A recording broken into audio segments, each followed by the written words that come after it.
Let everyone sit down.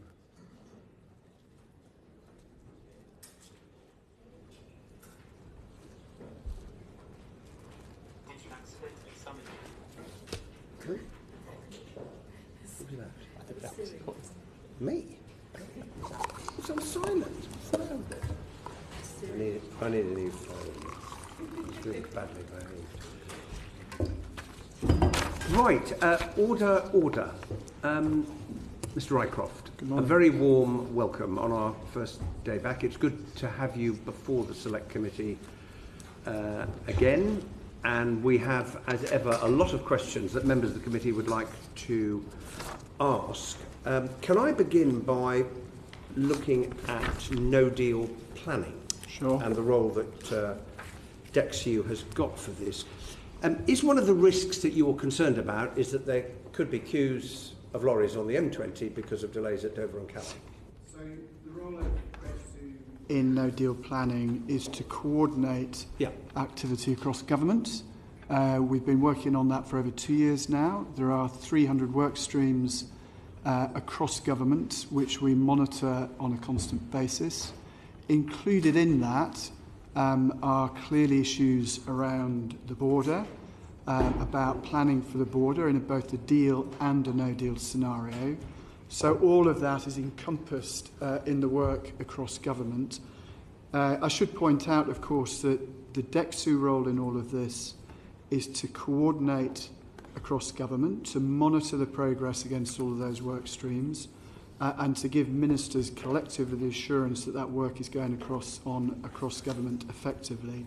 The ownership of all of those work streams rests with departments. So in the context of lorries and queues into Dover and so on, the planning for that is a responsibility of the Department for Transport.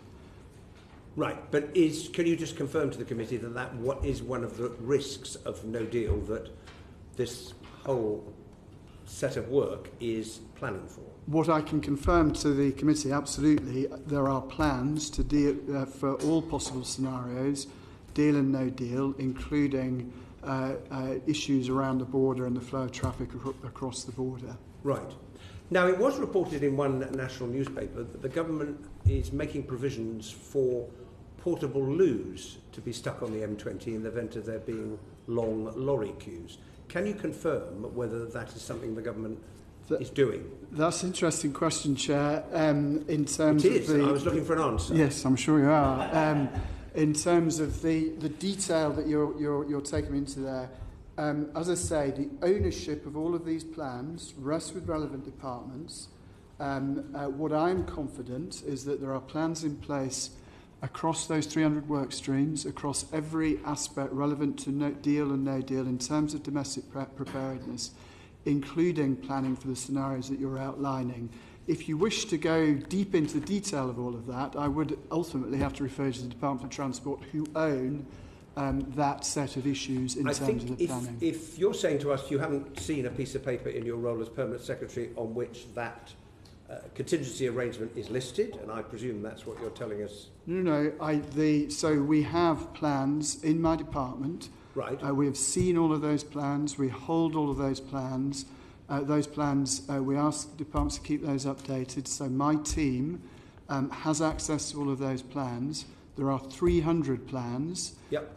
You are perfectly at liberty to ask me about details such as portaloos on the motorway for queues of lorries, but if you wouldn't expect me to be able to answer that level of detail across 300 No, plans. I understand that. The assurance I can give you is that those plans are in place, that there are a level of detail which satisfies the team in DexEU, that we're constantly monitoring those plans to make sure they're kept up to date, and that we give the assurance to ministers collectively that work is going on adequately across government. Now, that sounds to me like an answer which says the report in the paper was correct. Now, the reason I raised it is because it was also reported that the government is using non-disclosure agreements with suppliers in respect of no-deal planning. Can you tell the committee whether that is correct?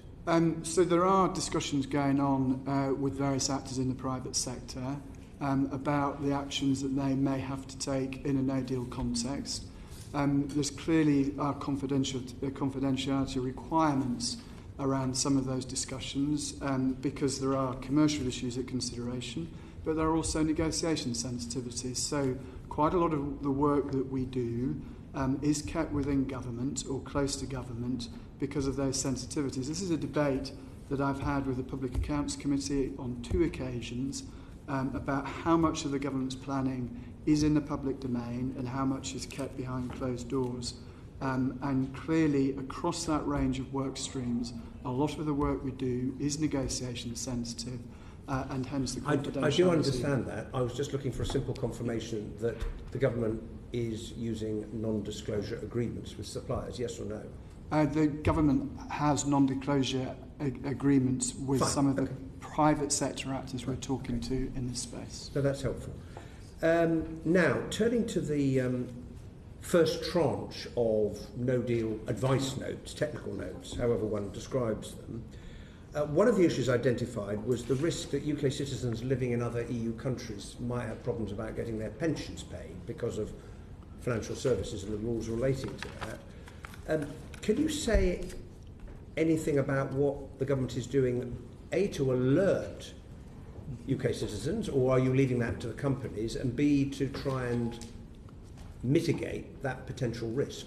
So what I can say about the consequences of Brexit for both EU citizens in the UK and UK citizens in the EU27 has been central to our planning for both deal and no deal.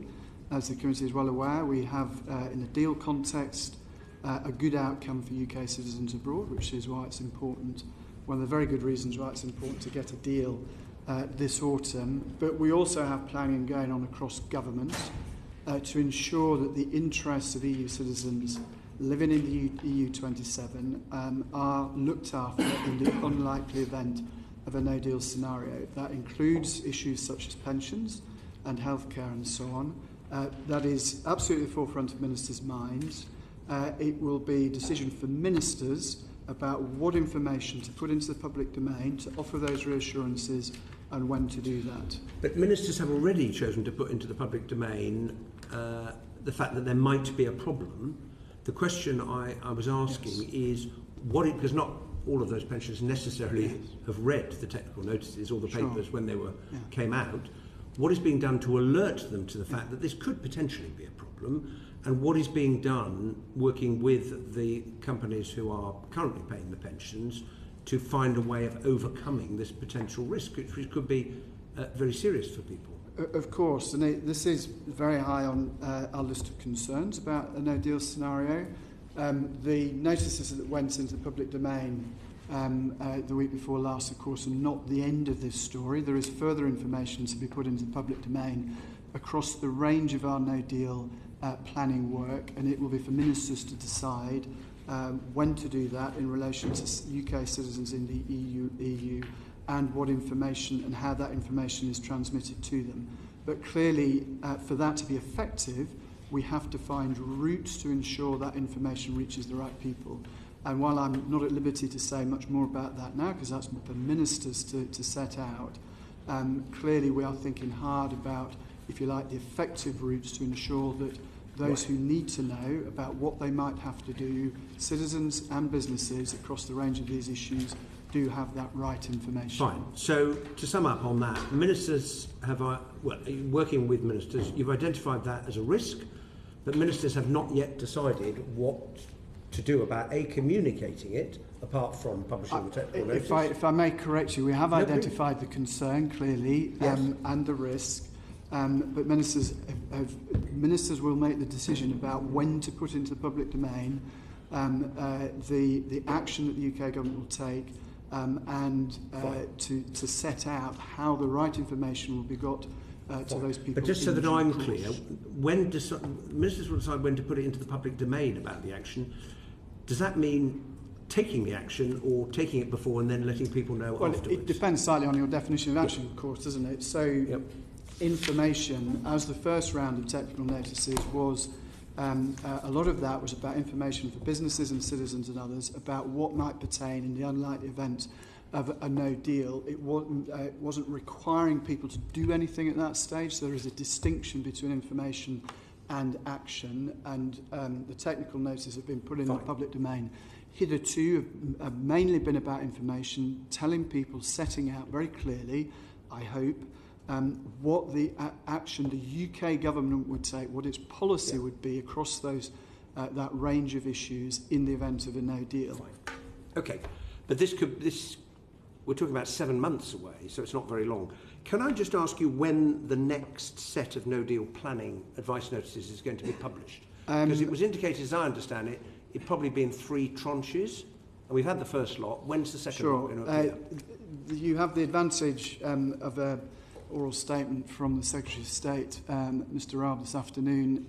Again, the decisions about what goes into the public domain are ones for ministers. So we'll find out this afternoon, is that it? I say you have the opportunity to ask him the question this afternoon. All right, okay, I will do that, fine. And lastly from me, can you tell us who is on the EU Exit Interministerial Group? What is the membership?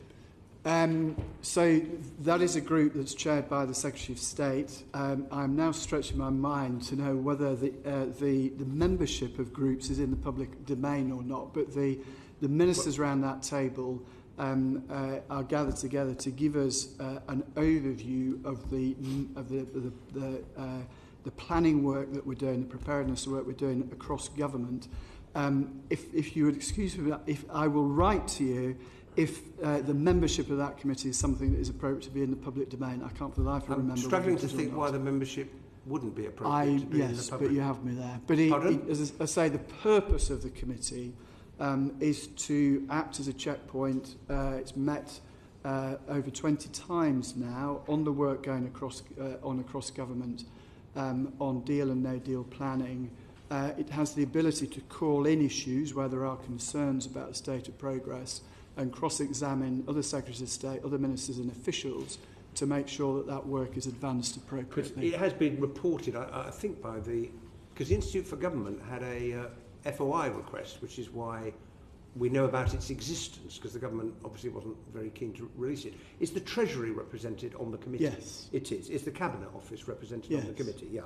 And then you've just said that other ministers, presumably are called in, or officials, to check on the progress of their planning? Yeah, so we, service that committee, DexEU.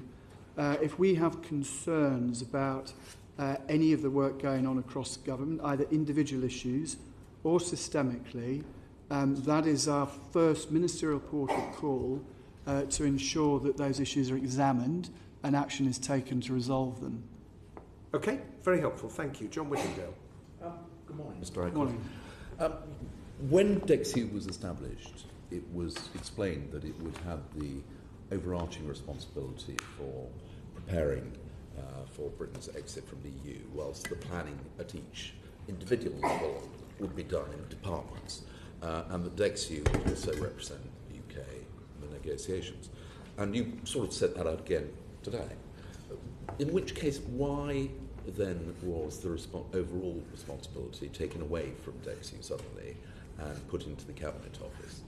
Are you asking the question about the creation of the Cabinet Office Europe unit? So going back over a year I'm talking now, about the machinery of government. The recent machinery of government change. That the overall responsibility now lay in the Cabinet Office rather than your department. So clearly there is a history here.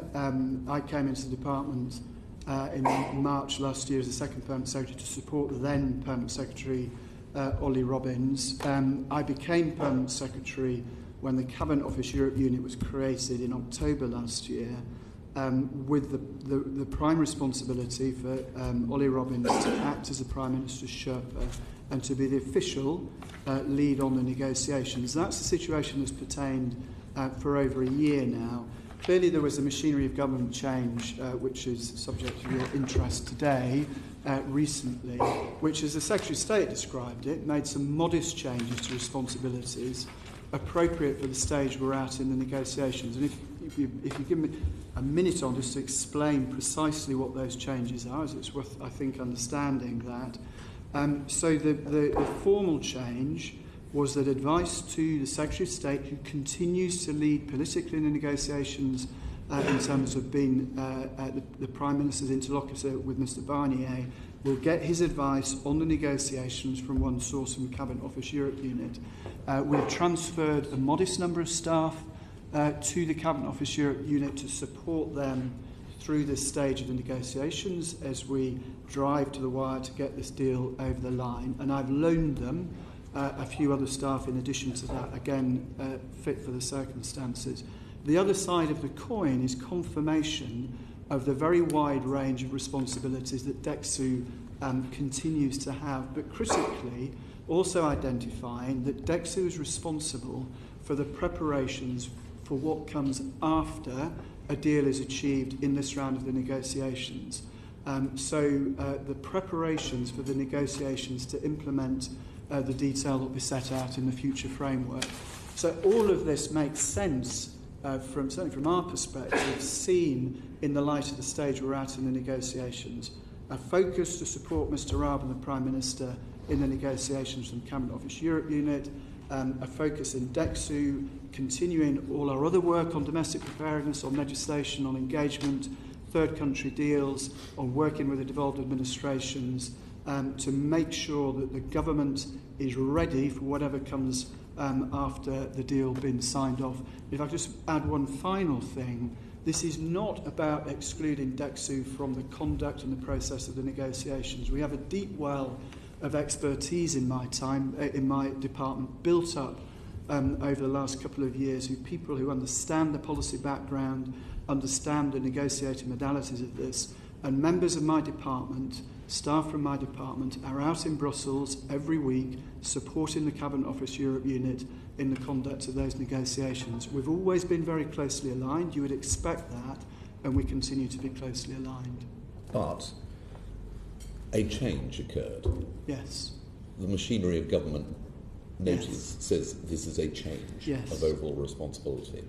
Why was the change made?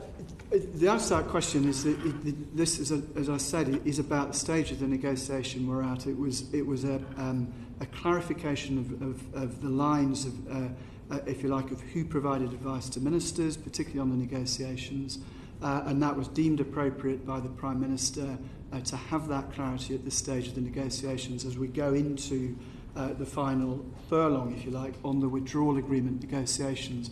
But also sitting back from that, thinking, okay, a lot of the political and the focus of government is on getting those negotiations completed. But we need to be ready for whatever comes next. So that tasking, the team in the Cabinet Office Europe unit supporting the Secretary of State and the Prime Minister to move those negotiations forward to a successful conclusion. My challenge in this, as well as continuing to support that work, is to ensure that when we get over that line, there isn't a pause while we regather our forces and think about what we do next. We are ready for that next stage of this journey. That's hugely important. In all being well, the implementation period will start at the end of March next year. That gives us a timetable to secure the finalisation of our future relationship. That is something that we absolutely need to be ready for.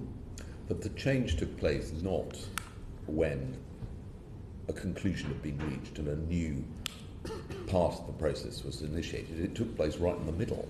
And the only conclusion, really, that it is possible to draw is that the Prime Minister decided she did not have confidence in her Secretary of State as the lead negotiator and wanted her own person to take over. I absolutely would not draw that conclusion. The machinery of government change, the recent machinery of government change, took place a few weeks ago. If you look at what's happened subsequent to that, Mr Raab has met Mr Barnier 4 times, as recently, obviously, as Friday. That does not suggest to me that you could put the import on that change that you're implying.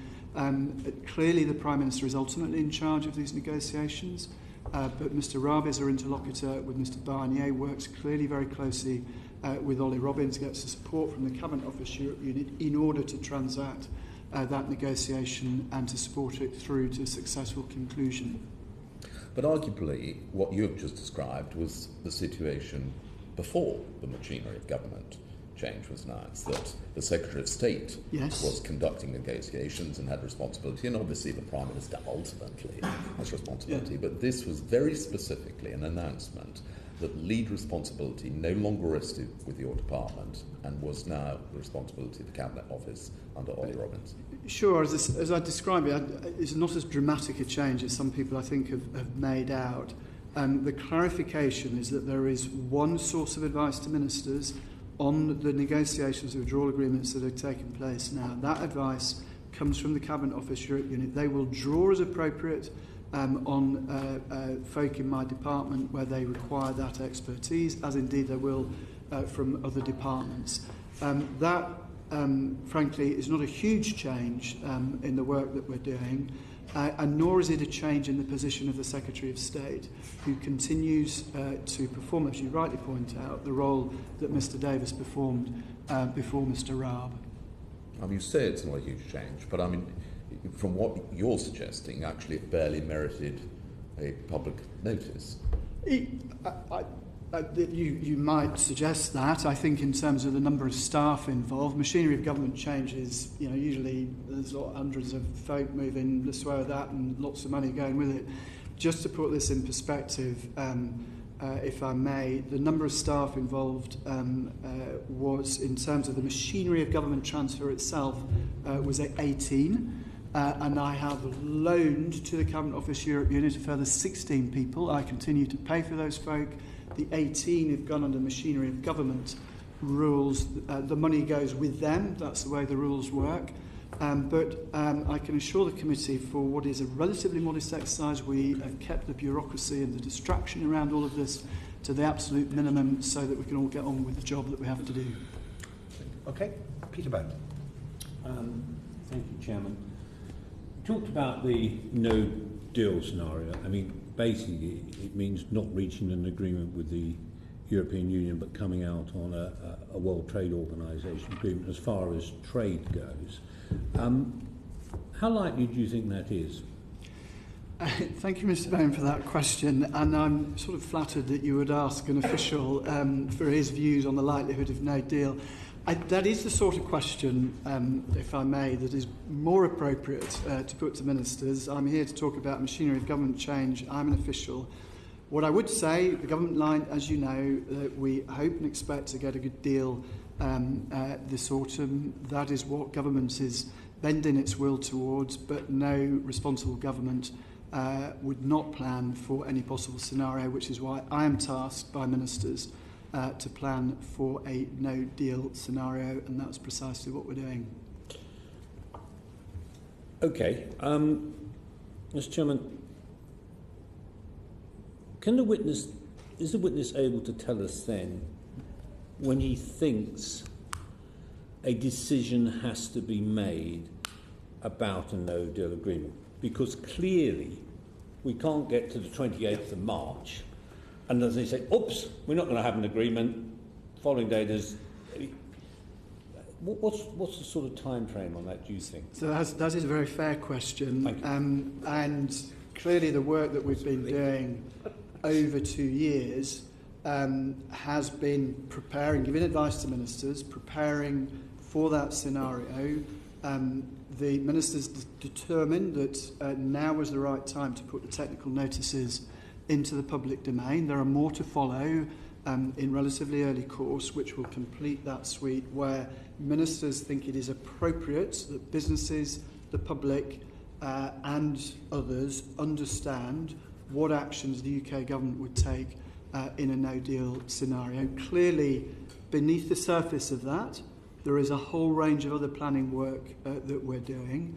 Part of that is about giving advice to ministers about what would need to be done when, in order to be ready for a no-deal scenario the 29th of March next year.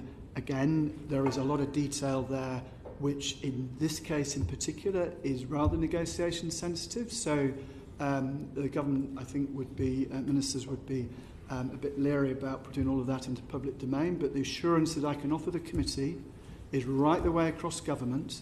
The work is going on to ensure that we would be ready for the unlikely event of a no-deal scenario at the end of March next year. The government might be ready, but if I was in the airline industry, and I declare an interest, sir, that I obviously was involved in the travel industry. Sure. And there's a lot of forward planning. I would have thought that if you got to the October summit and there was no agreement, the government really would be obliged to tell industry that actually we've tried, we can't, both sides have tried, we can't reach an agreement. Therefore, 29th of March, what will happen? Well, surely between October and March, the government and the European Union will try to reach an agreement, say, on keeping airlines flying between Europe and the UK. So that it must be around that region when that decision has to be made. Would that be fair? You're right to point out there aren't many months left between now and the end of March next year. If we're into a no-deal context, there is a lot of action for government. There's also a lot of action for businesses. Alerting businesses to what might have to be done is part of the process of publishing these technical notices, and more to follow in the wake of that. If you like, sets business on notice. These are the sorts of things that you might have to consider if we're in a no-deal context. But as I said in answer, I think, to one of the Chair's questions, that's about alerting people to what might happen. There then follows a stage where, if we're into a no-deal scenario, that would have to turn into action at some point. And that is all baked into our planning, the advice that we give to ministers. And it's that point I'm trying to draw out. When you, I mean, clearly it's not September, and it's clearly not March. So is it the end of October? I mean, surely industry and the public have a right to know when that sort of decision has to be made. And in a ballpark area, I mean, you know, do you think October, November? Well, as you say, it's somewhere between September and March. And the precise point at which ministers decide to put information into the public domain is a decision for ministers, because this sort of information, of course, has consequences. If you're asking businesses to do certain things, that may have cost implications. So those are decisions which have to be taken with some care. It's my job to ensure, one, that we understand what the implications are for businesses. We may at some point in this discussion get onto our programme of engagement, but we do a lot of work with business to understand where their concerns are, what their own contingency planning look like, what their timetables are. We funnel all of that advice into ministers. We consider... Sorry to interrupt, because I think we're aware of that point, Chairman. But what I was just saying, I guess you're not going to tell us, or you're not going to tell us what your advice would be to ministers when that decision has to be made. But you would accept, sometime between now and the 29th of March, the government has to decide that if we cannot reach agreement, we must tell the public and industries and business that there is not going to be a deal. I think that is self-evident. And it's got to be earlier than March. Yes. So at least we've got it back to February, at least, Chairman. All right. Now, Stephen Crabb wanted to come in on the back of this point. Thank you, Mr. Chairman. Good morning, Mr. Rycroft. Just following on from your remarks in answer to Mr. Bone's question, not so much interested in specific time frames, but are you working to the assumption that at the point of no deal, you will then move into a different phase of negotiations and discussions with the Commission about handling that no-deal scenario? I think, as is apparent from the work we've done already, what is in the public domain, what the British state can do is make certain decisions about where it has the regulatory ability to do so. The question of reciprocation is, I think, what you're referring to, and there would be a very big incentive on the part of the European Commission and Member States to ensure that if we're in a no-deal context, that there was not unnecessary disruption caused to businesses both in the UK and in the EU 27.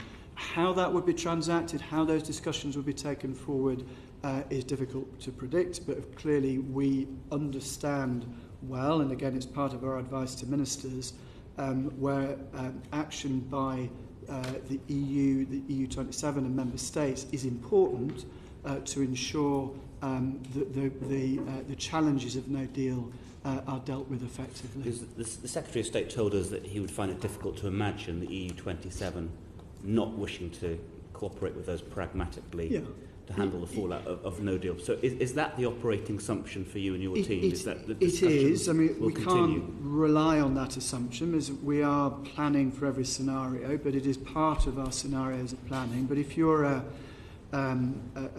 fresh flower grower in the Netherlands, or a strawberry grower in Spain, or you're deeply integrated into the auto industry supply chain as a manufacturer in Germany, you have a big interest in ensuring continuity of trade with the United Kingdom. The same applies in the financial services industry and so on and so forth. So there would be a very big incentive on member states, under pressure from their own businesses, to ensure that the no-deal scenario was not disruptive of trade. So that is, if you like, part of our thinking, but we have to plan across the whole range of scenarios because there are dependencies there clearly that we can't guarantee at this stage of the debate. I mean, that would be a pretty big assumption to be working to, especially given what Michel Barnier told the committee yesterday afternoon in Brussels, and that in the event of a no deal, that's it, the discussions stop. No further discussions, no further negotiations, no side deals, no mini deals, the discussions stop. As I say, I've not had the benefit of a full readout. We will ever get one of your discussions with Mr Barnier yesterday, and what he said and precisely what the context in which he said that. What I come back to, if you look at this is a context where big interests are at stake, both in the UK and in the EU27, across a whole range of issues which impact on real people's lives, on businesses, business continuity and so on. There would be a very big incentive on both sides to mitigate the consequences of no deal.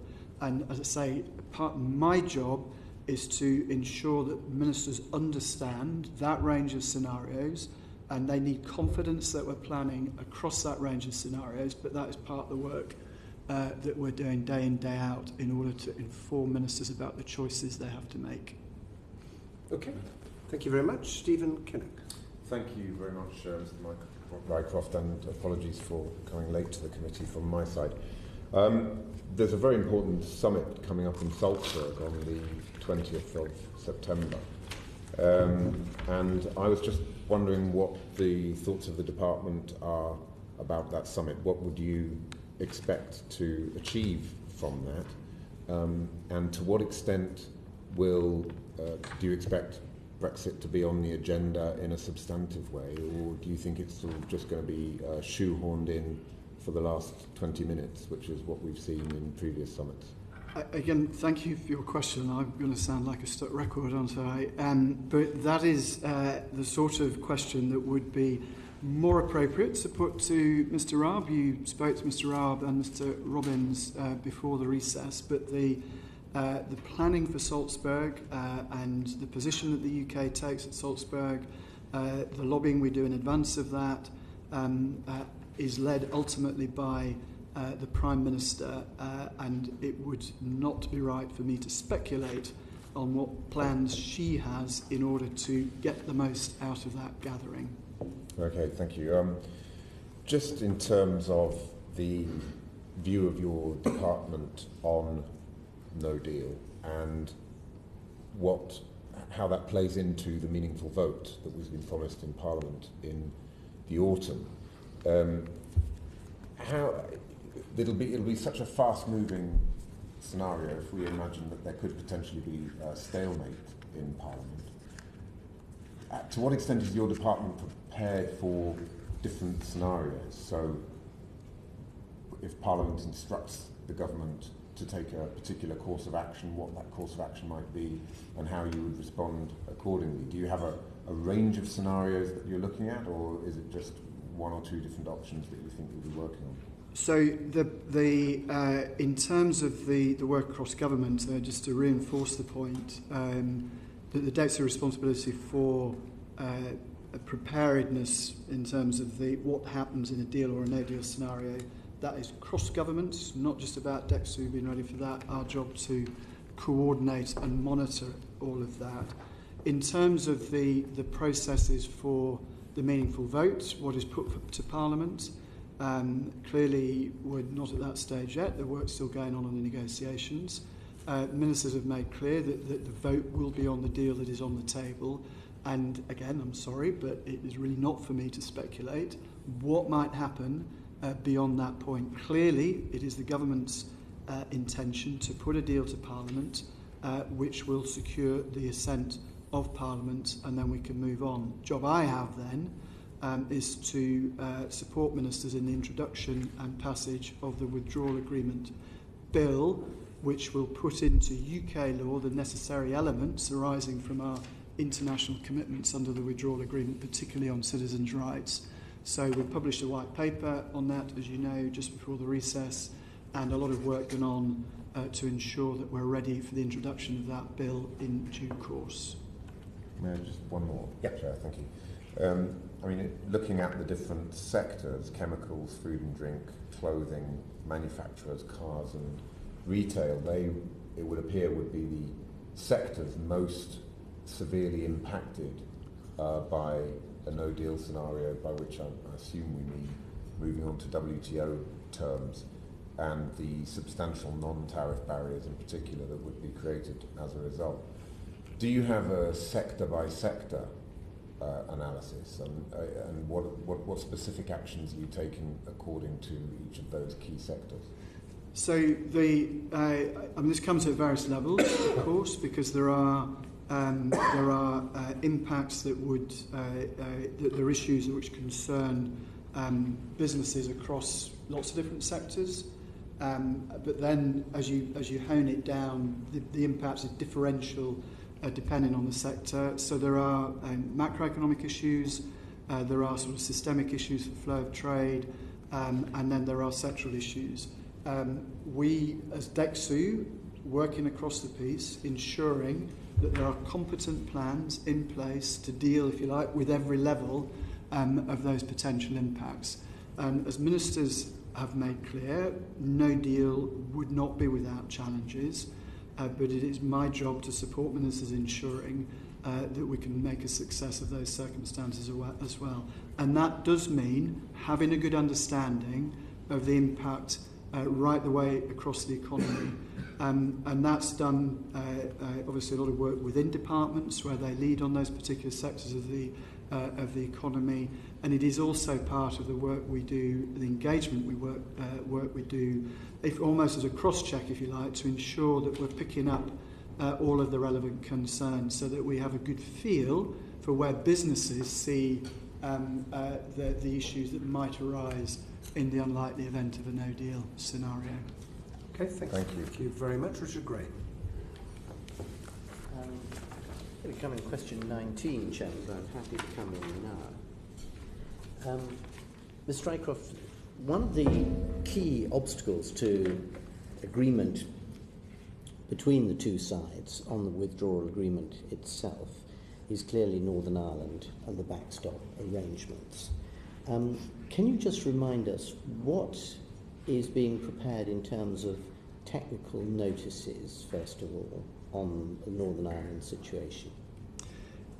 So, as part of the United Kingdom, every technical notice is relevant to Northern Ireland because they are part of the United Kingdom. So if you look through the 25 technical notices that have been published so far, all have relevance to Northern Ireland. There will be some specific issues, such as the single electricity market, where there will be that will need to be addressed. But the great body of technical notices apply to Northern Ireland just as they apply to the rest of the United Kingdom. So there's no intention to wrap up all the Northern Ireland elements, for example, into one technical notice, which could provide for an easier assessment of what would be Again, facing. you're asking me to, if you like, get ahead of ministers on this. It's ministers that decide when to put into the public domain what information about our no-deal planning, and that includes the question that you've just asked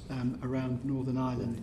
But I emphasise, alongside the very detailed work we do with our colleagues in the Northern Ireland Civil Service in terms of a domestic preparedness, a deal and no-deal context, that all of the technical notices that we are publishing take into consideration the specific circumstances, not just of Northern Ireland, but also of Scotland and Wales, so that they all reflect, if you like, the interests across the whole of the UK. I understand that, but nonetheless, I'm sure you would agree that the Irish border situation is one of the, if not the most sensitive areas, and therefore, as the department coordinating departmental responses, it would be perfectly feasible for you to make a recommendation, if you thought it was appropriate, to actually have a technical notice that combined everything to do with Northern Ireland. We work very closely with teams across government on Northern Ireland issues. The Chair, I think, had the opportunity to question the Prime Minister, no less, on the liaison committee on the consequences of no deal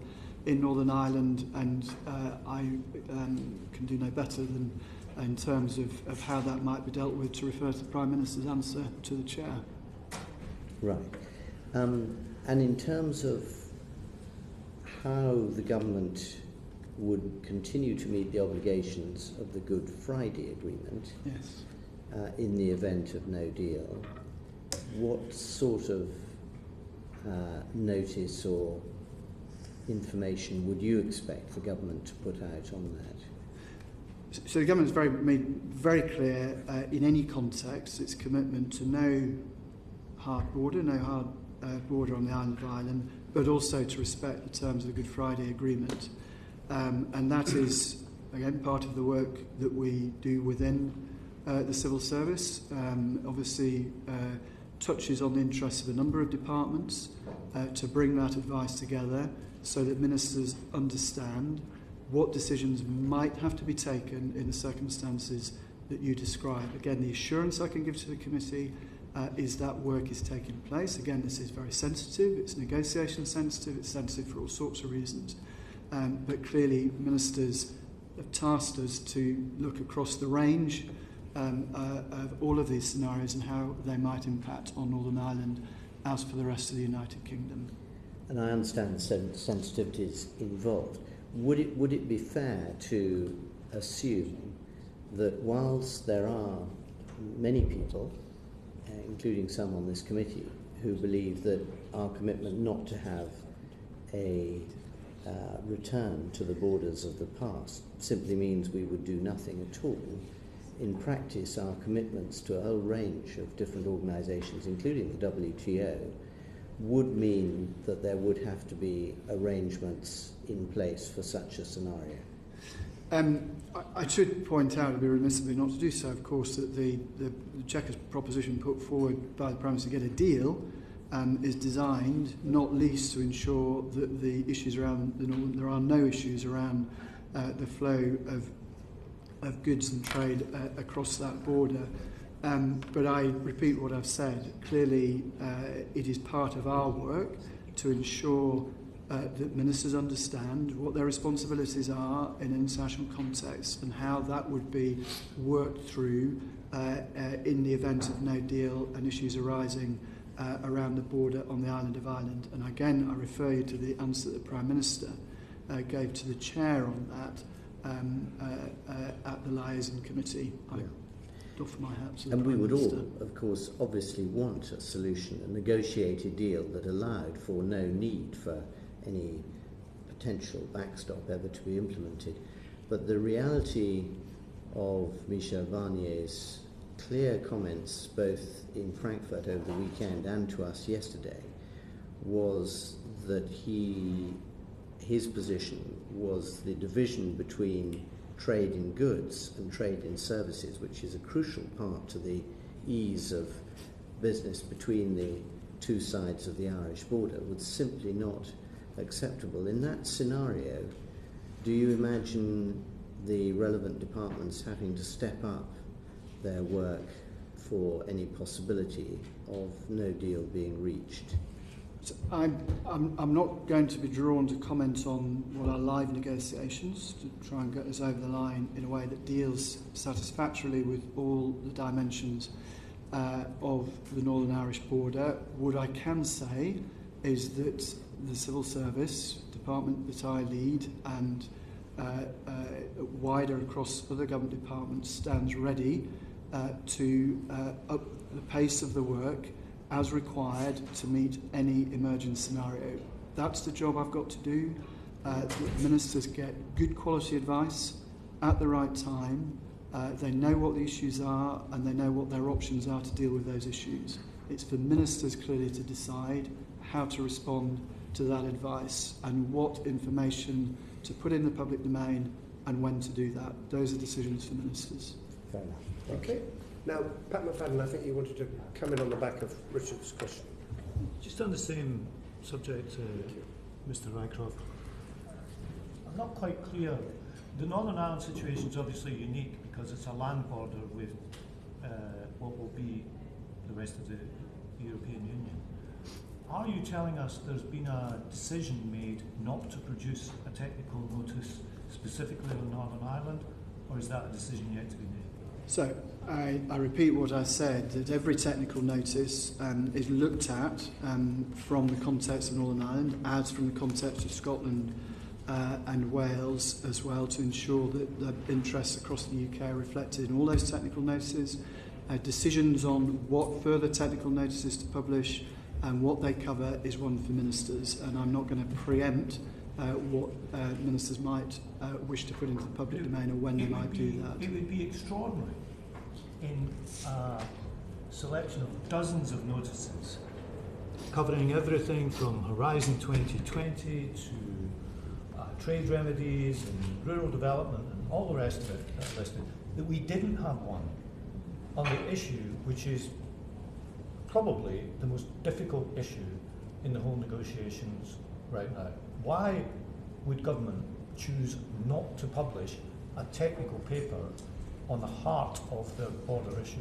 As I say, what comes in terms of publication of technical notices, we've put 25 into the public domain. There are others to follow. The content of those technical notices and the timing of which they're released into the public is a decision for ministers to take. Ministers will do that when they're ready to do so. And I'm afraid I can't go beyond that answer. Let me ask you about a sort of issue underneath this which would be affected wherever it's dealt with, which is the common electricity market. There was reference in a report in the Financial Times of the 11th of July to a government paper referring to the use of electricity generators to try to cover the gap if there was no deal, which meant that the single electricity market wouldn't work. Have you seen that government paper? I've seen a number of papers about the handling of the issues around the single electricity market in Northern Ireland. It's absolute matter of in the public domain. That is one of the issues that we're looking very carefully at. It is one of the 300 work streams that I've referred to earlier on. There's a lot of work gone on across government on that issue. Again, what information the government chooses to put into the public domain about its conclusions from that work is a matter for ministers. But clearly, we do understand the salience of that issue, the importance of that issue for people in Northern Ireland, and the need to ensure that there is a functioning electricity market in Northern Ireland in whatever scenario we might be in. Is it true that that paper referred to generators on barges? In answer to your question, I should have been a little bit clearer, Mr McFadden, and apologise for that. I said I've seen a number of papers on... Did any of them refer to generators on barges? Again, it would be not appropriate for me to be revealing what is advice to ministers on a sensitive issue in public domain in front of the cameras. So I'm afraid, again, I have to say that is a matter of advice that has gone to ministers, and if you wish to pursue that, more appropriate that you ask ministers. Can you tell me where the advice came from in the trade technical notice that says we would recommend that if you trade across the land border, you should consider whether you'll need advice from the Irish government about preparations that you need to make? You have to regard all technical notices as these are agreed across government. So that while the individual policy areas are owned by different departments, clearly all of those of you who've been in government know the processes we have to go through in order to get stuff out into public domain, but ultimately these are government products.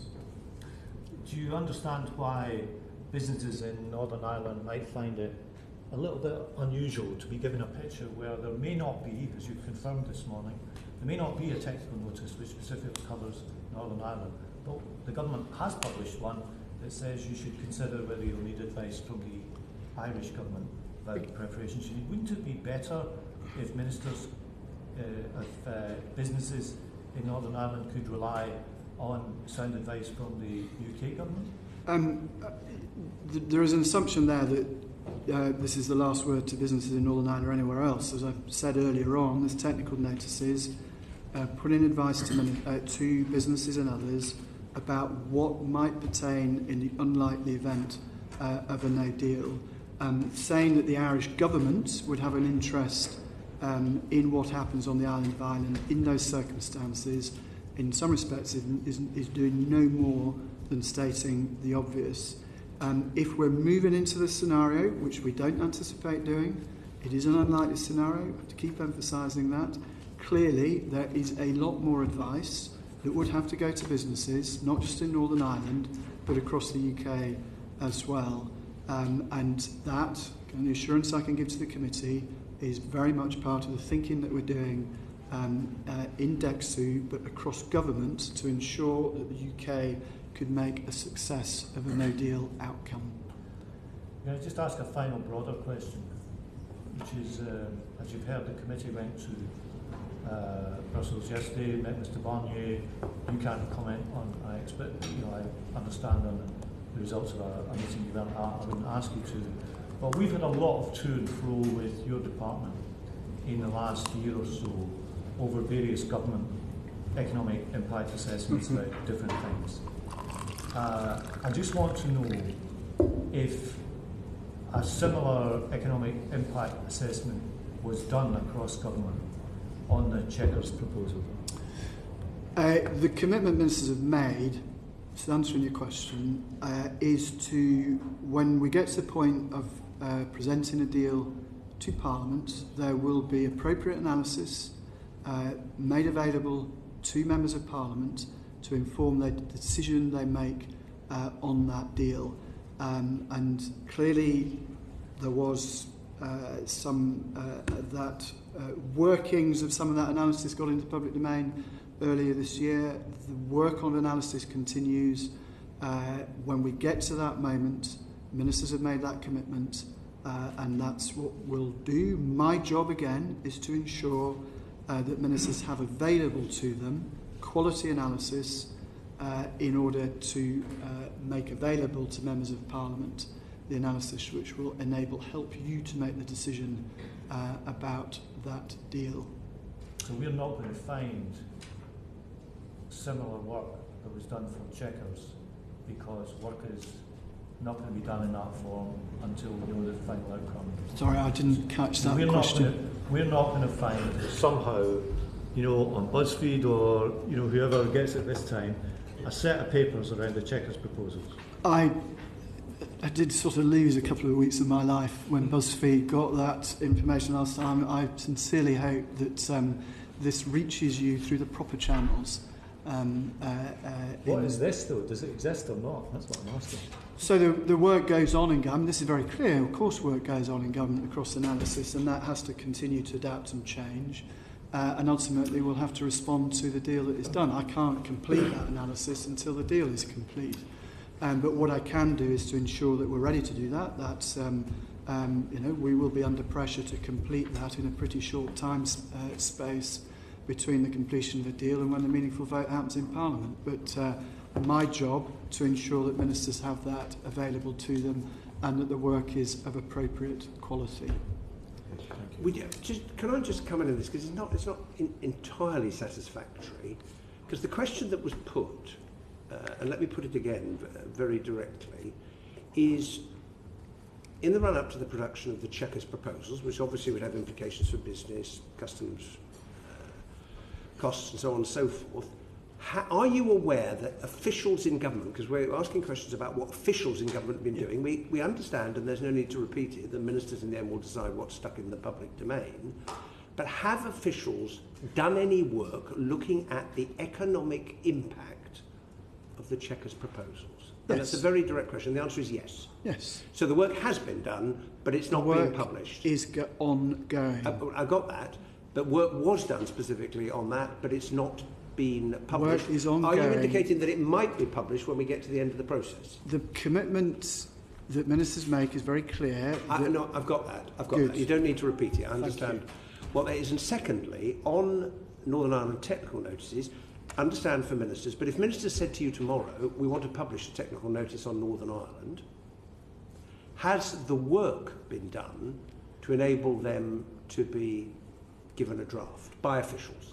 I'm confident that the work has been done across government to ensure that ministers have the information that they require. Fine. Okay. No, that's clear. That's clear. Right, Peter Grant. Thank you, Chair. Mr. Rycroft. Can I, just for clarification, check what the usual process would be to prepare and approve the technical notices, particularly about no deal? You said earlier that they were submitted or published in the name of your Secretary of State, Dominic Raab. Does that mean that the final civil service draft was prepared by yourself in each case and submitted to the Minister for consideration? For the technical notices? Yeah. Technical notices, these are products that come from departments, but they go through a classic cross-government clearance process, which all people who've been in government will understand, to ensure that there is a collective ownership, if you like, ultimately, of what government is putting in the public domain. Okay, but you did confirm that part of your job as Permanent Secretary is to make sure that your Secretary of State gets good quality advice and good quality analysis. Does that mean that either explicitly or implicitly all of these technical notices would have had some kind of sign-off by yourself as well as from... They go through a very complex process, which obviously include my department manages that process. The Secretary of State is very closely involved in that, so in terms of DexEU engagement, that is obviously we have to make sure that we're happy with these notices through that process. Yeah. Thank you. You mentioned one area that is not yet in a technical notice, which is Portaloos on the approaches to Dover, and you confirmed that that detail would come from the Department of Transport in this case. And looking at the technical notices that have been issued to date, I would imagine that the one on studying in the UK and the EU, there would have been input from the Department for Education. Exactly. The ones about trade, there would have been input from the Department for International Trade. Many of these technical notices cover areas where responsibility lies with the devolved administrations. Where there was a clear application to Scotland, to Wales or to Northern Ireland, did the governments of those devolved nations have the same degree of input to the technical notices as the relevant Whitehall department would have for England? So for example, on the study one, did the Scottish Government have the same degree of input to that as the Department for Education in England and Wales? The brief answer is yes. We've been consulting very closely with the devolved administrations, so the Welsh Government, Scottish Government, particularly on those notices which touch on devolved issues, to ensure that we have their input into those notices. Ultimately, these are responsibility of the UK Government, but it is very important and part of the wider stream of work, which DexEU is a big part of, to ensure that the interests of all parts of the UK are taken into account across the range of work we do, but also not just on technical notices, but on the necessary adjustments to the statute book following on from the Withdrawal Act, on domestic preparedness generally, on the progress in negotiations in Brussels, that the Scottish Government and the Welsh Government are kept fully abreast of all of that. And you will be familiar with the infrastructure we've set in place with ministers to achieve that, the JMCEN, the Ministerial Forum. But beneath that, there is a huge amount of work going on at official level to ensure that Brexit works for all parts of the UK, and that there is no interruption to business in particular across the United Kingdom, which is an important objective of the government. Obviously, with Scotland and Wales, we work very closely with their officials, but ministers work with their ministers.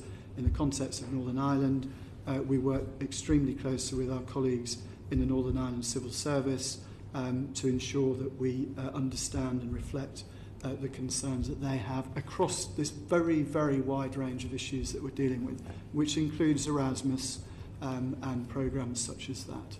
Thank you.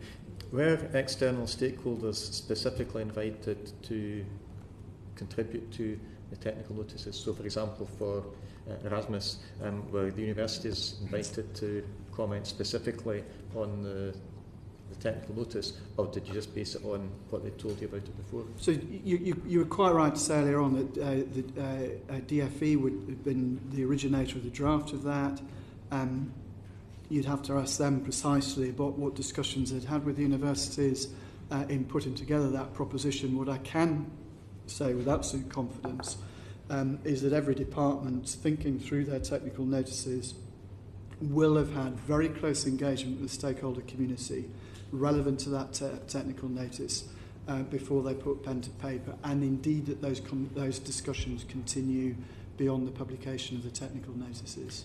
Thank you. And finally, in a no-deal scenario, and possibly even a deal scenario, there are things that could play out that we hope won't, where the Civil Contingencies Act would need to be implemented. In Scotland, the responsibility for civil contingencies planning and action lies with the 3 regional resilience partnerships.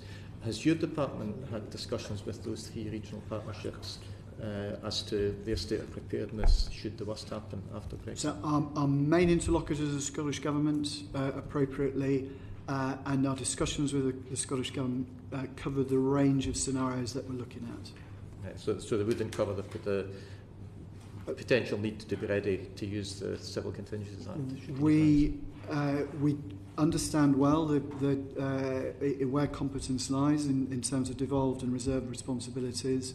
Our discussions with the Scottish Government, as well as the Welsh Government and the Northern Ireland Civil Service, cover the range of scenarios from deal through to no deal to ensure that we understand any issues they've got and to ensure that the United Kingdom as a whole can succeed in the context of a no deal. Thank you. Thank you. Andrea Jenkins. Thank you, Philip. My colleagues have been talking about engaging with businesses and keeping them informed in the loop. How effective do you believe your department has been in engaging with stakeholders such as businesses, government, the EU member states and the civil society? Thank you for that question. We are managing what is probably the biggest engagement exercise that any government has attempted in the last few decades. It is hugely important that we get out there to ensure that people in other member states, governments, civic society, businesses understand why it is in their interest to do a good deal with the United Kingdom.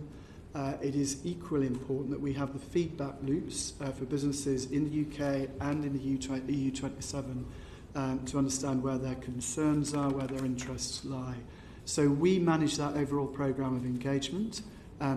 We've upped the ante again post-Chequers, so we've had a lot of ministers out and about through the summer, if you'll have spotted, getting out around the EU 27 to make the point to other member states. And we have a very active programme of engagement, every level of the department, official and ministerial, both in terms of the EU 27 and domestically. Thank you for that, Philip. Regarding businesses, for example, could you give an example of how you have actually engaged with businesses and got feedback, especially on the Chequers deal? Yeah. Thank you for that question. I can give you one very specific example. This is entirely coincidental, but I was in Leeds, as it happened, on Friday, at Asda House, talking to Asda. And I had a morning with them, talking to different folk from that business to understand where their concerns, as one of the major supermarkets in the United Kingdom, lay in terms of the Brexit process. I was able to give them a bit of information about where we got to in the negotiations, and they were able to consolidate for me my understanding of their supply chains and what mattered to them. Actually, not just in terms of supplying to their stores, but also in terms of their staff, their workforce and so on. A very useful visit that builds on, for me personally, a number of other interactions I've continued to have with businesses. I was at a business dinner last night, financial services sector. I met one of the major manufacturing associations earlier last week. I met on an individual basis another financial services player. What about SMEs then? Because in my constituency, and I'm sure in everybody's constituency here, we have tons of SMEs. How have you been engaging with those? That is a very good question, and it's clearly, in terms of the normal flow of business, big businesses find it easier to get to government because they employ public affairs folk and so on. And so trade how can you association. overcome that then? Yeah. So the main way we have to do that, because we can't reach directly personally every SME, is through the trade associations, so the Federation of Small Businesses, the Chambers of Commerce, who we have regular interaction with, but also, as well as where we can meet in small businesses directly, actually also meeting those like ASDA who have many small businesses in their supply chain.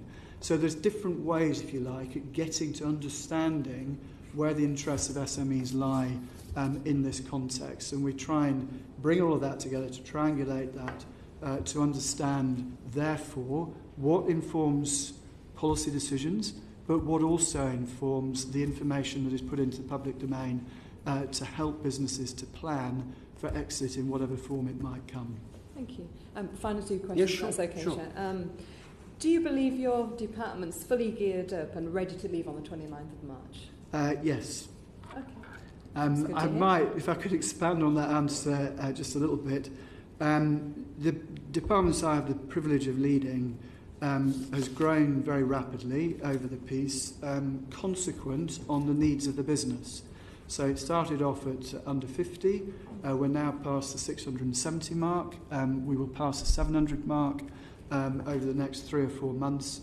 As I say, in response to the demands that are placed on us rightly by ministers to be ready for exit on the 29th of March. We're not constrained budget-wise. We've got a generous settlement from the Treasury recognising the uncertainties of our business and how that might be moved forward. But if I may, because I think this is quite important, just to put on record the quality of the people in the department, we recruit from over 35 government departments and agencies, and that's about 2/3 of our staff.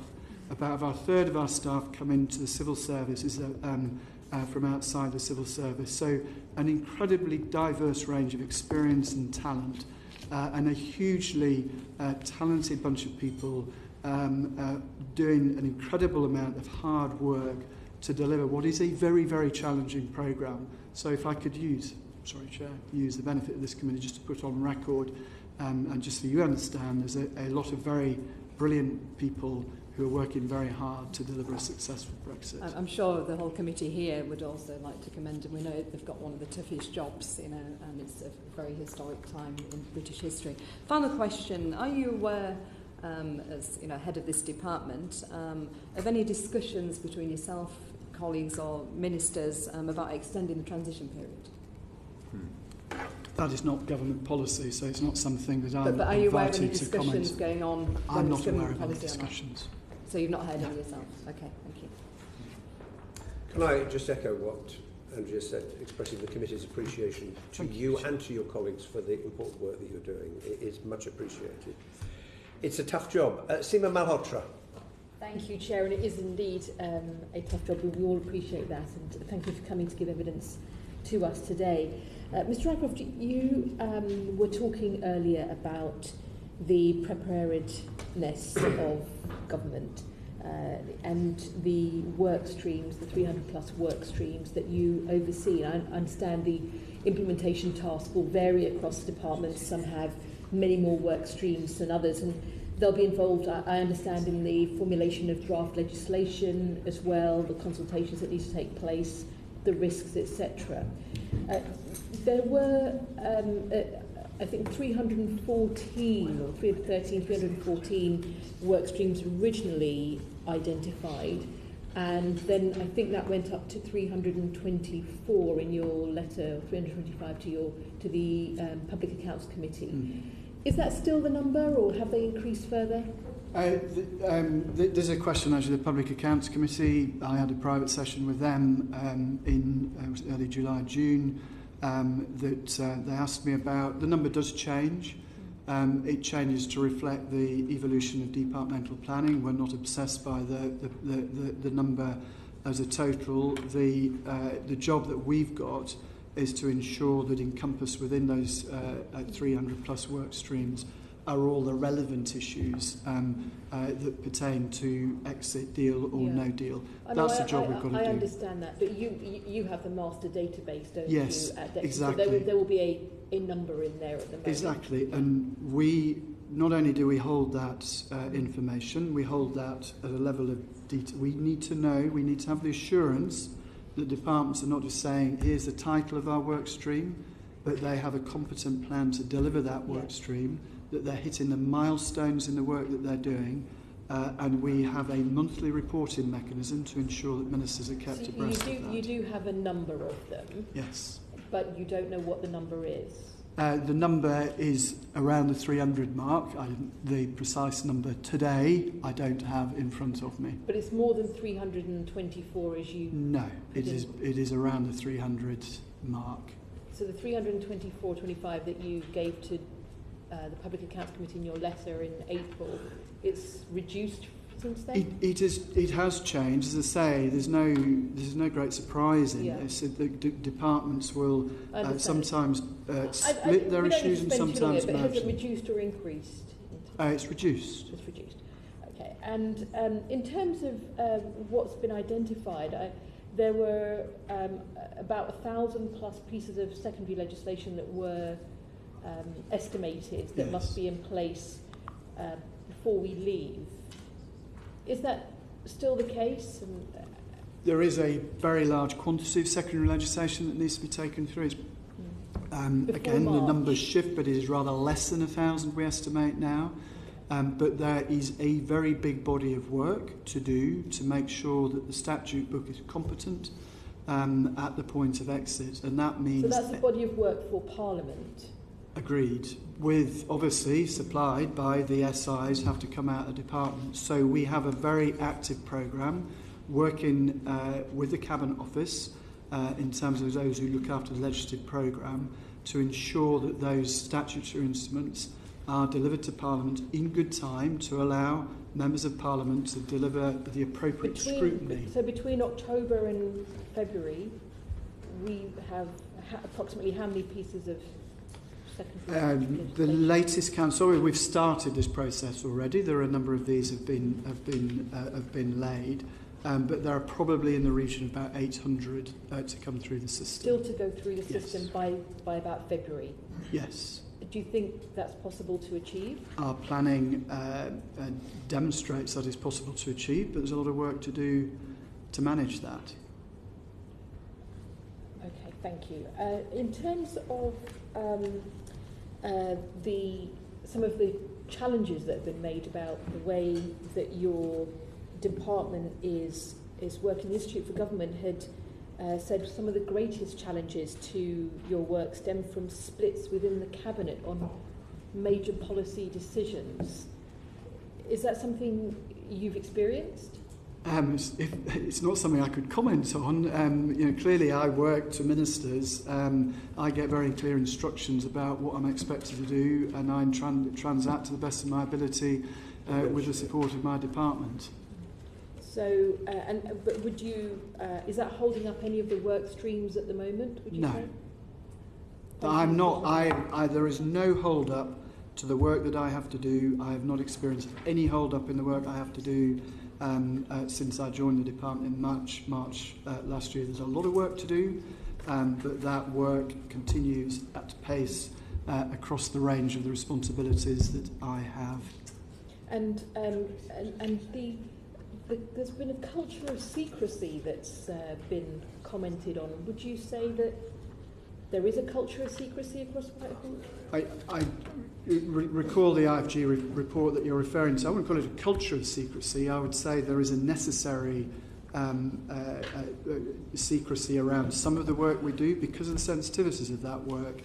It is actually quite difficult to get the right balance because a lot of the work that we do does require engagement right the way across Whitehall. But a lot of what we do is also very negotiation sensitive.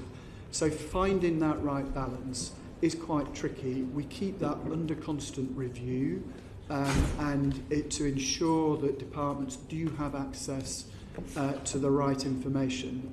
We have new IT systems that help us to manage that, to hold stuff at a different level of security, which does help us to get over the problems that the IFG alluded to in their report. But it is a difficult issue, and it's one that we are concerned to get right. Right. If I could ask you just finally, just to come back to you on the SIs, obviously the amount of work for Parliament that's going to be coming. If you talked about 800 SIs that may need to go through, and in approximately 4 months, that's 200 a month, maybe, ballpark 50 a week. You still think that's realistic? So this is something that has been discussed a lot within government, obviously including ministers. We recognise this as challenging. It's challenging for us, it'll be challenging for Parliament. But do you think Parliament's hours will need to be extended? Has there been any discussion of this? That's something that you would need to, I would need to refer to the leader of both houses on that to consider those sorts of issues. The job I've got to do on this is to ensure departments are delivering competent SIs ready to be laid in a sequence that will allow Parliament to do its work. We are very, very conscious of the load that we're putting on Parliament, but this is a necessary consequence. But have there been any discussions then about extending the hours of Parliament in order to achieve? As I say, that's not part of my job, and that again is one of those questions that I would refer you to the appropriate ministers to have that sort of discussion. It's my job to ensure that they understand what the challenge is, and also to support with the help and support of the Cabinet Office to ensure departments are delivering their SIs on the timetable that they said they would. That's ongoing work. Okay. Thank you, Craig. Yeah, good to have you with us again, Mr. Rycroft. I'm hoping to cover some things that you might be able to comment upon, rather than ones you can't. And it's really about the machinery of government. I understand last October was about the time that Mr. Robbins moved over from your current position to the Cabinet Office Europe unit. And we've also heard from the previous Secretary of State that he was developing his own white paper, and obviously then resigned after the Chequers deal and subsequent white papers came to light. Now, you are obviously senior in that department, nobody more senior. What was your recollection of what was going on over that period? Because it just seems to me that there were sort of parallel works going on. Were you responsible for both sides of those parallel works, the Cabinet Office, Ollie Robbins Chequers type deal, and the David Davis, his view of where we should get to? Were you doing work for two departments, as it were? I know you had the opportunity to ask similar questions of Ollie Robbins before the recess. The answer I will give you on that is there was a DexEU white paper. We led that work. There was drafts of that white paper being prepared in normal course, which reflected collective decisions that had been arrived at collectively by ministers over the course of considerations in the months prior to the Chequers meeting. Doing what I think you called the cross-government clearance process. These clearly at that point is a draft, but you engage. We work incredibly closely with the Cabinet Office Europe unit, but also with other departments about the iterations of the draft. Ministers went away to Chequers to look at some of the critical issues which would inform the position that the government took, particularly on the future framework. A collective decision was reached at Chequers, and the white paper draft was adjusted and finalised on the basis of that collective agreement. So the DexEU white paper was published on the 12th of July, led by Mr. Raab, the Secretary of State for DexEU. So from that point of view, one single process. Obviously, government is complicated, lots of interest coming into that. Part of our job is to ensure that as material goes forward to ministers, that it's been winnowed and is clear, factually correct, and all the rest of it. But ultimately, That white paper reflected collective agreement across all of the policy component parts in it, and itself went through a further process of collective agreement before it was published post-Chequers to ensure that all members of the Cabinet were confident that the agreement of Chequers was accurately captured in that white paper. So are you telling me then that the white paper that was being developed under the previous Secretary of State, it became the Chequers white paper by a means of subtle evolution, or was there an alternative white paper being developed within the Cabinet Office Europe unit? The answer to your question is in the first place. What I've discussed with Mr. Davis, and there's been bits and pieces on various websites, it looked a very different document. I can't believe that was just simple evolution. It almost seemed like it came from different parents. The answer to your two alternatives is the first. I wouldn't necessarily use the word subtle, because clearly Chequers was a big moment. I mean, this was when some of the most difficult issues were discussed by the entire Cabinet. They took decisions, and then that was reflected in the finalisation of the white paper. So that's the process that was undertaken. So you're absolutely telling me there was one process that at the final stages it became Chequers? Yes. Okay. Now, just going back to some of these analyses that we had lots of discussions about earlier on in the year, the sectoral analyses, and we had to have the parliamentary process to get them published eventually. Now, it seems the Treasury is very much involved with its own sort of views on what post-Brexit Britain under different scenarios might look like. They don't always coalesce in full agreement with what your department might have produced. Can you understand people's concerns when you have estimates of where Britain might be in 15 years' time, when we have various government departments don't seem to be able to get the estimation of where next year would look like exactly right, and given what happened by the Treasury's forecast before the referendum, where there'd be 500,000 to 800,000 unemployed, a contraction of GDP, an emergency budget, higher interest rates and general damnation, that hasn't actually come to pass. Can you understand people's concerns when they see some of these analyses coming out of your department or the Treasury or the Bank of England? They're not really as assured as they might be, because what happens you can sort of judge the future by what you've seen in the past, and what we've seen in the past hasn't come to pass. So have we got any greater confidence in what we're seeing now? Thank you for that question. It is quite important that people understand the nature of the work that we're doing. It is analysis of different scenarios. You're aware of what the work was done because it got into the public domain. That work continues, as I said. The crucial landing point for that in the next little while is the commitment of government to make analysis available to members of Parliament to inform the decision that's taken on the deal that is done. But just in terms of what that analysis is, it's not forecasts. This is very distinct from the normal budget, OBR type short-term economic forecasts. This is economic modelling, which takes a range of inputs, a range of factors, knowing what the world is now, and projecting that forward and trying to understand through that modelling what might happen in the economy under different circumstances. That's the first point. The second point, which is equally important, this is not deterministic. It does not say that, given these circumstances, the modelling says that that is what would happen in that future, because, of course, with that information, governments can do things. So if there is a risk over here, for example, that there may be skill shortages in a particular sector of the economy, the government can take action to address that, particularly over the timescales we're taking. So I'm very confident in the quality of this work. We are drawing on the best economic analysis and analysts across government, but I think it is important that people understand the nature of the work that is being done. This is not about short-term forecasting. You can understand my concern that pre-referendum there was lots of output of government trying to change people's vote effectively by fear or whatever reason.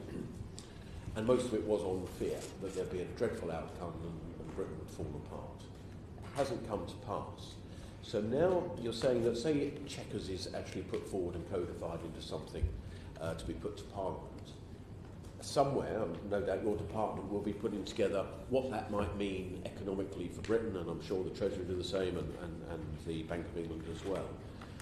That would be, the main reason for that would be to inform our vote and perhaps to steer us to either supporting it or not. Should we have any greater confidence on that than what we've seen in the past? The main purpose of the analytical work I do, or I oversee from the DexEU perspective, is to ensure that ministers take decisions based on the evidence they have before them. Again, it doesn't constrain those decisions, it informs those decisions, and the same applies when that information is presented to Parliament. But of course, ministers will determine what analysis is put as quite appropriate. Ministers will determine what analysis is put forward in meeting their commitment to ensure that members of Parliament are informed in taking their decision on the deal that is done. Okay, thank you very much indeed. Stephen Timms. Thank you, Chair. Can I just press a little bit further on these questions of the fiscal impact and the work that's being done in looking at what the fiscal impact of a no-deal outcome would be? The Chancellor has written to the Treasury Select Committee in the last couple of weeks on this, and his letter makes the point, and I quote, the January analysis estimated that borrowing would be around 80 billion a year higher under a no-deal WTO scenario by 2033-34, so in the 15-year time horizon that Craig McKinley has been referring to. That estimate of 80 billion a year higher borrowing, is that the outcome of the cross-government process coordinated by your department that you've been describing to us today? The Chancellor's letter made clear this was drawing on the analysis that went into the public domain in January, not complete analysis, not reflecting Chequers clearly, because that was way before Chequers, not reflecting the deal that has been that will hopefully be done over the next few weeks. Job I've got with the team working on this and across Whitehall is to ensure that analysis is brought up to date for ministers to reflect the progress in the negotiations and the deal that is done, right. And that's what we're doing. So is the fact that the figure 80 billion a year higher borrowing was worked out in January, was that a sort of Treasury figure rather than a coordinated cross-Whitehall figure in the sort of process that you're now leading? That reflected the work that had been done cross-Whitehall on that analysis that went into the public domain at that time. So it was a cross-government estimate? There was a process that we helped to coordinate in DexEU, part of our work. But of course, what came into the public domain was not the finished article by any means. It was work in progress. So the Chancellor's letter goes on to say what you've just told us, that the initial January cross-Whitehall analysis is now undergoing a process of refinement in the run-up to a parliamentary vote on the deal. However, he says, we expect the analysis to show that for scenarios in which we have higher barriers to trade with the EU, there will be a more damaging effect on the economy and public finances. Can I just check that second sentence, where the Chancellor says, we expect the analysis to show higher barriers to trade, more damaging effect on the economy, does that reflect a cross-Whitehall view? That reflects the Chancellor's view of what he knows of the analysis at this stage. Of course, neither he nor anybody else can have a complete picture of that analysis at this stage, because we've not yet got to the end of the process of negotiating that deal. So that's where the analysis will reach its conclusion at this stage of the process, and from that will be drawn information, as the Chancellor's letter reflects, that will be put to MPs. So you're saying that the view that higher barriers to trade with the EU will lead to a more damaging effect on the economy and public finances, that is not yet a cross-Whitehall view, that is simply the Chancellor's view? So the Chancellor is reflecting the work that has been done hitherto, drawing on the January analysis, We're not yet at the point, clearly, where that analysis has been concluded in terms of what the UK government anticipates to be the outcome for the UK, assuming a deal is done. And that's the work that continues across government as we speak. Yes, but the Chancellor says he expects the analysis to show that higher barriers to trade means more damage to the public finances. Do you expect that's what the analysis would show as well? That's drawing on the analysis from January. That was one of the conclusions you could draw from that. That's why it's in the Chancellor's letter. What the conclusions are from the completion of that work, I can't say, nor can anybody else, because the work's not completed. The Chancellor's letter from a fortnight ago does say we expect the analysis to show that, as I definitely, you're clearly not willing to endorse that, which I understand.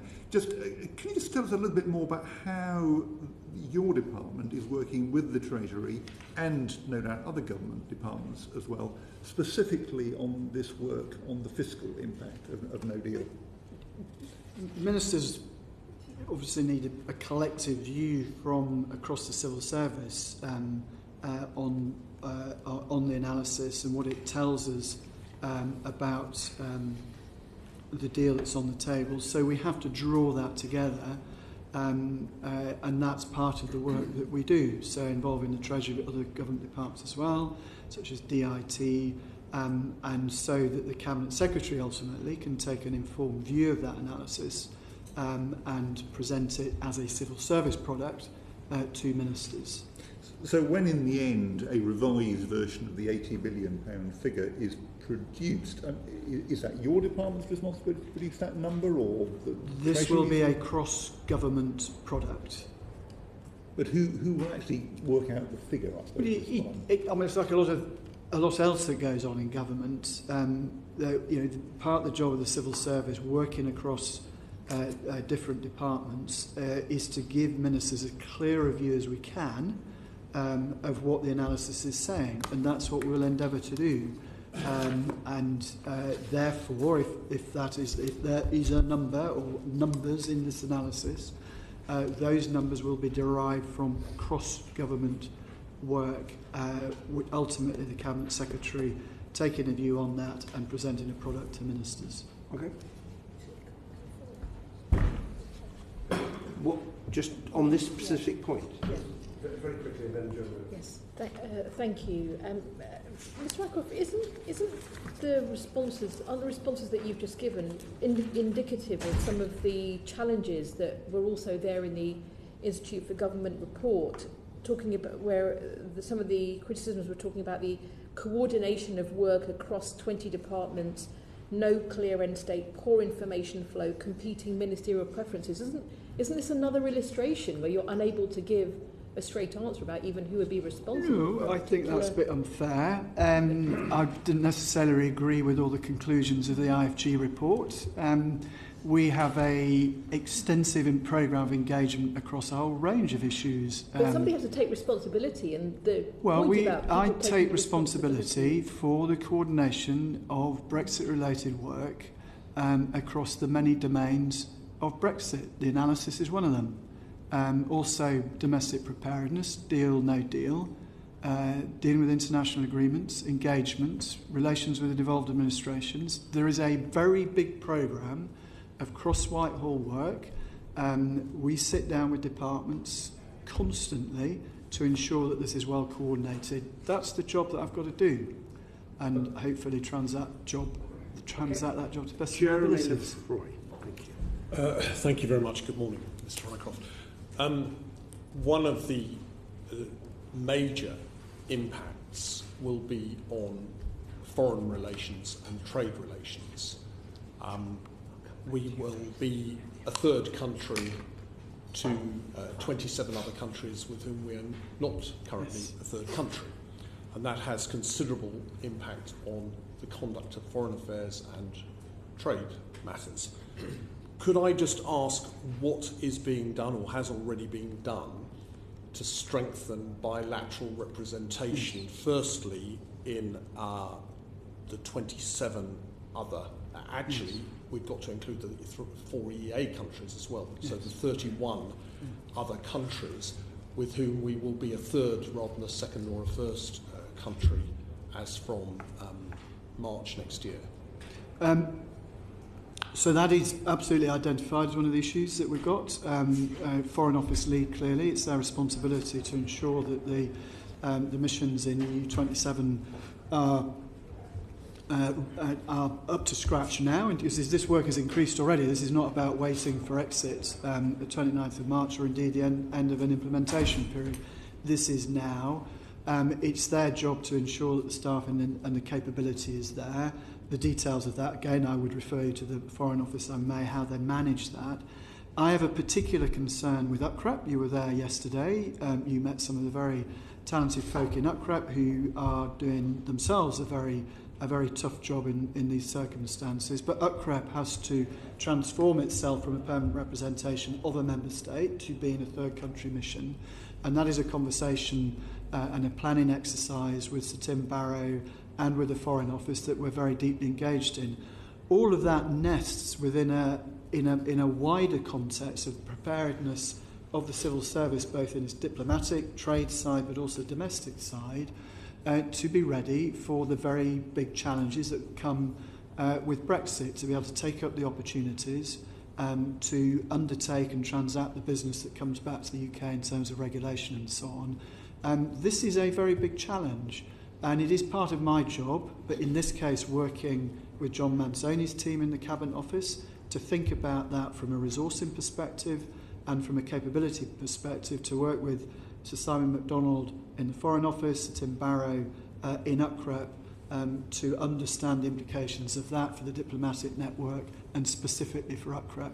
It's a big programme of work and we are on it. Do you know how many additional staff the Foreign Office and the Department of International Trade have recruited for those 31 different missions? Plus, for the different missions, no, I don't know the precise number. Very happy to write to you if that would be convenient. That would be helpful. But in terms of DIT itself, of course, that was a department that has grown very substantially over the last couple of years in order to be ready to take on the task of negotiating new trade deals and managing our trade relationships across the globe. And of course, it's not just within Europe. There are many parts of the globe where we do not, or some parts where we do not have a representation in each country, but the European Commission does have a representation which acts on our behalf as a member state. It will no longer act on our behalf as a member state. How many new missions where we are currently effectively represented through the EU are you aware that the Foreign Office is proposing to open to counter that deficiency that will be there from the end of March 2019? The precise number I don't have, but the precise issue clearly is one of those issues that is of concern across government. I can include the numbers in the letter that I will write to you. I would like both the numbers and the names of the countries so that we can match where we currently have representation through the EU when we don't have our own mission with where we will be in April 2019. I'm very happy to do that, with the caveat, of course, is that I don't have the precise numbers, but nor in terms of the rollout of the Foreign Office plans. Some of this may be in being at the moment, some of it may be planned in public domain, but some clearly, of it may be... This is such a germane matter for exiting the European Union that it's got to be of the absolute highest priority, and the Foreign Office must be disclosing that information to you. I will get you the information that is public domain. Thirdly, there is the question going back to within the European Union, we will now be excluded from all sorts of contacts on a daily, weekly, monthly, annual basis, where we pick up valuable information which will no longer be available to us. What additional resources are we seeking to put in place so that we can be aware of that kind of information? I'm not talking about top secret information or things like that. What I'm talking about is the day-to-day business that currently we are party to, and we will be excluded unless we go into some kind of EEA type arrangement from April 2019, which requires a lot of human resources. I agree with that, and there are two or three dimensions. There's, of course, part of the negotiations for the implementation period itself, but also for the future relationship, is about what access the UK will have in terms of working groups, technical committees and so on, to be able to participate in those discussions, even if without voting rights. So how much access we get is a factor of the negotiations. But your underlying point is absolutely right. We're not going to be a member state. We're not in the institutions. And it is partly a question of numbers, but it's also partly a question of different capabilities and skill sets. So to be able to work the Brussels Beltway in a way that elucidates, if you like, the information that's required to inform decision-making by ministers back here will require UCREP in particular to act in a very different way. It will come as no surprise to you. I don't know whether you discussed this with colleagues in UCREP yesterday when you had the opportunity to do so, but talking to other third country missions, whether it's Canada or the US or the Norwegians, to understand how they go about that business. We recognise it's a different sort of challenge. And just as in DexEU we're growing the capability of a lot of folk who will be able to take that understanding of how we manage our relationship with the EU as a non-member state out round Whitehall in the future, so we've got to work with UCREP to ensure that they can make that transition in good time, and that's what we're doing. Are you aware that the Department of International Trade is actually reducing its representation in certain parts of the world at a time when it would seem obvious to us that it should be increasing it? And sorry, if I may just add to that, sorry, if you'd like to come back on that, and then I'll have one final question. Just on that, as I say, I'm Permanent Secretary of the Department for DexEU in the EU. It's an issue you should raise with DIT itself. But of course, that has a direct impact on us exiting the EU, because one of the main gains that is supposed to come from exiting the EU is we're supposed to increase trade in parts of the world where we currently underperform, and yet in those very parts we are seeing reductions in the number of Department of International Trade staff. You must be aware of that. So clearly future trade deals and improving our trading relations across the globe is one of the big opportunities emerging from Brexit.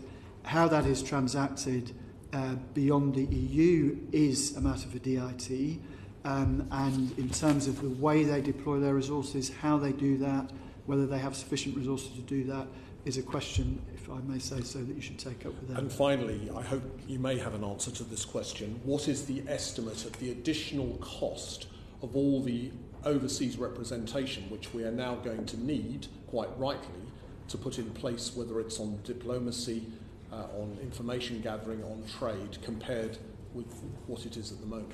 I don't have that estimate, and again, I can cover this in the letter I've now promised to write. But of course, this is there's no fixed points in this, so how that evolves and changes over time will have to reflect the circumstances that we find ourselves in. This is about good, sensible planning across government in this context by the Department for International Trade and the FCO. And if, in terms of more detailed understanding of that, it's appropriate for those departments to respond to it.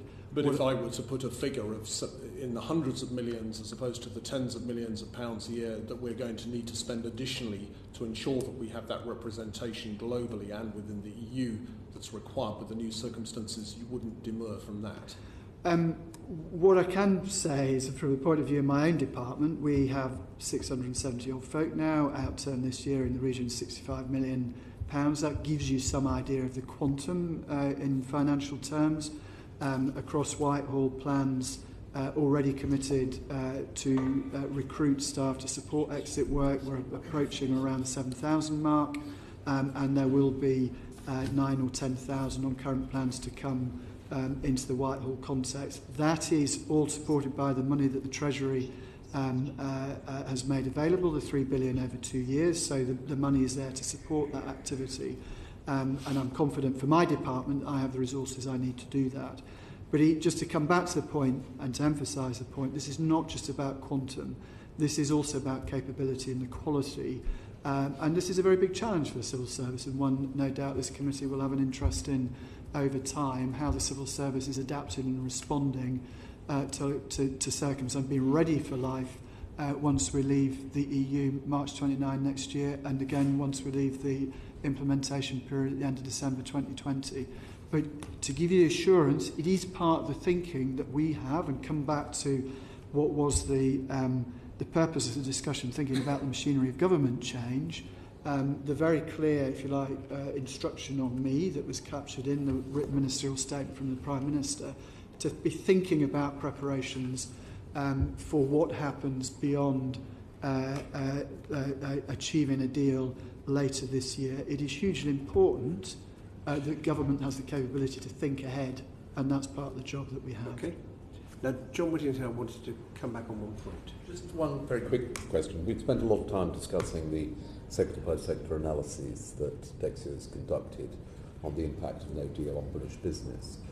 Can you confirm that DexEU's also conducted a parallel exercise looking at the economic interests of each member state in the UK and how they will be affected by no deal?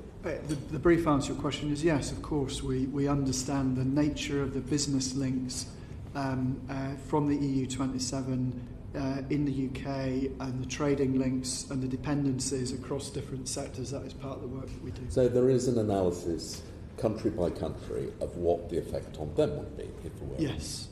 And are you intending to publish those? Not in immediate plans, but it's certainly information that is informing decisions that ministers take about their position across the range of scenarios that we're planning for. But if the committee asks for the publication of those documents, obviously that will be for the ministers to decide. It would, just thinking about that point, it'd be hard to argue that it would damage the negotiations, because presumably the countries themselves know what their economic interests are in the UK. So there are arguments on that both ways, I think, Chair. But again, this is probably a discussion for the ministers. What's the other way against publication? Just in terms of, I think if I remember when I was previously at the committee, in terms of the sectoral analysis, it's sort of a little bit doing the homework of the Commission for it, and something applies in that space well. But this is a decision for ministers. Okay. Can I just, one final question for me, coming back to the point that Mr. Bone was making earlier, which is the timing of notifying businesses if it turns out that a deal is not going to be reached.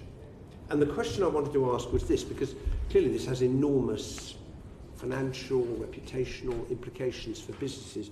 Have you discussed, I'm not asking you to talk about legal advice, have you discussed as one of the possibilities you might have to consider is the possibility of either private litigation or judicial review against the government on the grounds that there has been late or inadequate notification, which has then impacted upon commercial operations?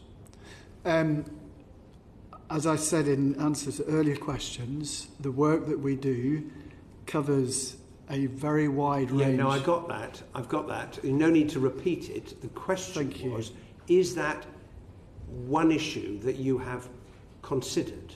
We have to understand judicial review or private litigation. We have to understand all the possible implications. And this is one of the possibilities. We have to understand all the possible implications for government, if I might. So you're not willing to say whether it's one of the possibilities that you've thought about? I'm not going to reveal in further detail the planning that we're doing.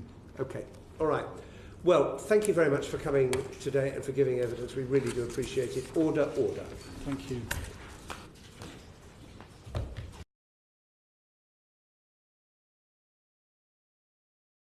The proceeding has ended.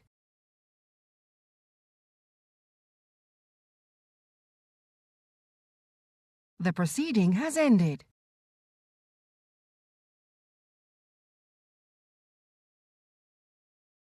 The proceeding